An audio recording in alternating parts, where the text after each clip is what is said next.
C'est un pont en fin de vie qui montre des signes inquiétants. Le béton s'effrite et tombe en morceaux par endroits. La structure en acier est visible à l'œil nu.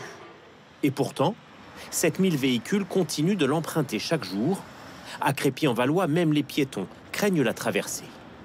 Quand je passe avec mes petits-enfants, je ne veux pas qu'ils s'approchent de la barrière parce que ça se dégrade de plus en plus. On y passe parce qu'on n'a pas le choix, sinon on est obligé de faire tout le tour de la ville. Mais on y passe vite. Depuis 6 ans, la circulation des poids lourds est déviée grâce à ces portiques, mais les automobilistes restent inquiets.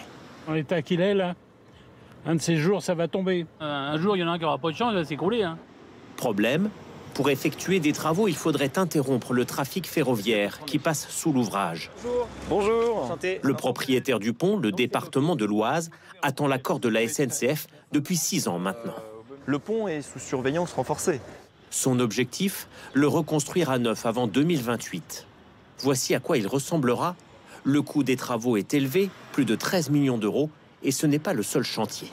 Notre inquiétude, c'est que plusieurs ponts dans les décennies à venir subissent le même sort avec la nécessité d'engager des dépenses colossales au détriment de l'entretien classique des routes. Il y a plus de 200 000 ponts routiers en France. Il y a 5 ans, l'État a lancé une évaluation de leur santé. 35 000 d'entre eux sont en mauvais état comme celui-ci et 4 000 ont besoin de travaux de réparation urgents. Le plus souvent, ce sont les mairies qui doivent prendre en charge ces travaux.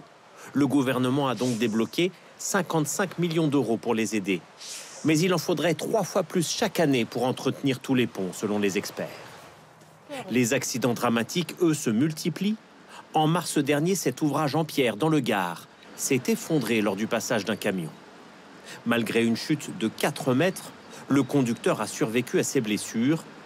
Moins de 24 heures après cet accident, il témoignait devant notre caméra. J'ai réellement vu la route faire comme un dodan à l'envers d'une dizaine de mètres. Une cuvette. Donc là, j'ai vraiment tout freiné. Et dès que mes roues se sont engagées dans cette descente, là, ça a dû donner la dernière secousse et tout est parti, quoi. Et là, je me suis écrasé en bas. J'étais vraiment pris au piège. Les pompiers sont parvenus à le désincarcérer. En 2019, en Haute-Garonne, l'effondrement du pont de Mirepoix avait coûté la vie à 2 personnes, là encore après le passage d'un poids lourd. Prévu pour durer une centaine d'années, la plupart des ponts n'ont pas été conçus pour supporter les camions de transport modernes. Les accidents ne sont pourtant pas inéluctables. Beaucoup de ponts fragiles sont remplacés, reconstruits à neuf, comme ici en Dordogne. 1000 chantiers ont lieu chaque année, un rythme soutenu, mais insuffisant selon les ingénieurs. On ne va pas assez vite. Donc je pense que, et nous sommes tous persuadés, que dans les 10 ans qui arrivent, si rien n'est fait de façon très rapide, nous allons vers une catastrophe. Et passer sur un ouvrage très dégradé, on ne parle pas de blessés, on parle de morts. Pour éviter les accidents en série, les grandes villes ont trouvé une solution. Les ponts connectés. 15 capteurs ici sous le pont de Gagnac près de Toulouse. D'ici sa reconstruction dans 4 ans, le système promet une surveillance 24 heures sur 24. Donc quand un véhicule passe et donc sur les capteurs, on peut détecter un certain fléchissement de la poutre. Ce capteur le voit et donc ce mouvement, si je force un peu le trait, on va avoir ça. Les données sont visibles en ligne par le gestionnaire du pont. La cote d'alerte n'a jamais été atteinte ici.